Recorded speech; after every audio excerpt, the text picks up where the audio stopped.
Where is the Christians, the evangelicals who support the families? Where are you? We need you. They are separating our families. It's time to speak out. That was moments ago on Capitol Hill. Democratic lawmakers and immigration advocates gathering in front of the Capitol to try to step up the pressure on Republicans and on the religious community to try to do more to stop the Trump administration's zero-tolerance policy of separating parents from kids who cross the border illegally. Pope Francis is adding his voice in now. In a new interview with Reuters, he says he sides with U.S. Catholic bishops who called the policy contrary to Catholic values and immoral. The Pope adding, it's not easy, but populism is not the solution. You've also got the leader of more than 1 billion Catholics worldwide sending out this tweet just within the last few hours. A person's dignity does not depend on them being a citizen or a migrant or a refugee. Saving the life of someone fleeing war and poverty is an act of humanity. Adding the hashtags with refugees on, by the way, World Refugee Day. 600 clergy members and members of the United Methodist Church are also talking about this. They've signed a formal complaint against Attorney General Jeff Sessions, who, by the way, is a member of the Methodist Church. Remember, Sessions is one of the administration officials who cited scripture last week to justify the separation, the zero-tolerance policy. I'm joined now by Bob Vander Plaats, president and CEO of the Family Leader, a nonprofit Christian organization. He recently wrote an op-ed for the New York Times titled "Cruelty at the Border is Not Justice." You can see it there. Bob, thank you very much for being on with us. It's good to see you. It's been a little while since the campaign days when you and I talked a little more frequently. Let me ask you. Good to see you. Talk with me about this op-ed that you wrote. What prompted this, and who in the administration have you pushed on this topic? Well, Hallie, I think we all know we live in a very divisive time. And it seems like you always have to pick an either or, and you need to go on one side or the other. And the fact is, we just need leadership here today. Yeah, we need to execute our laws. We want to secure the borders. We want to have a process for legal immigration. We all get that. But we also need to act with mercy, with compassion. These are people. These are families. And we need to reflect the best of the American spirit. So the reason for my op-ed was to basically call on the Trump administration as well as members of Congress. You all say you want this to end.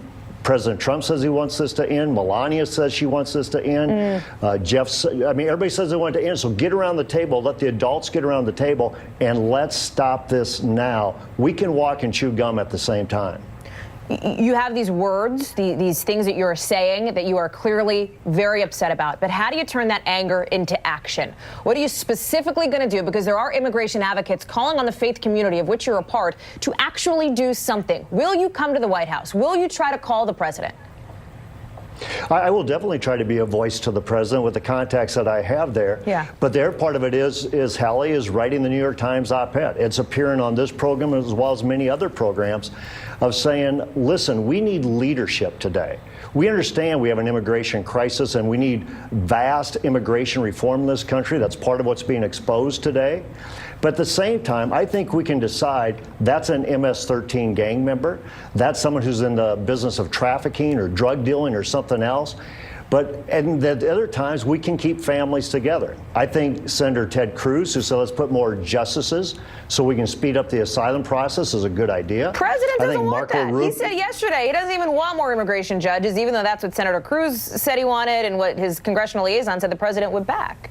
Mixed messaging. But I think what's happening is members of Congress are trying to give him some viable solutions. So Senator Cruz saying put more judges. I think Marco Rubio saying let's do alternative detentions.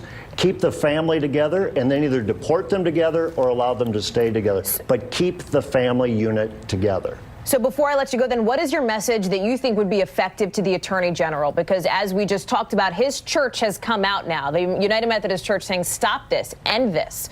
Jeff Sessions has cited the Bible. He has turned to the book as validation. You are saying that actually what we're doing, what the president is doing, does not actually comport with Christian values. So what do you say to Jeff Sessions to try to get him to change his mind?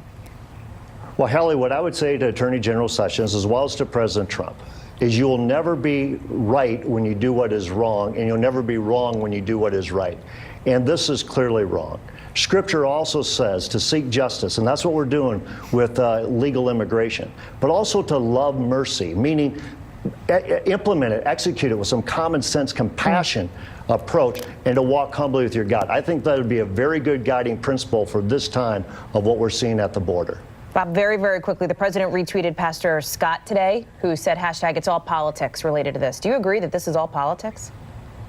You know what I think we're seeing is we're seeing the worst of Washington. I think what we're seeing is a negotiation and kids are caught in the middle.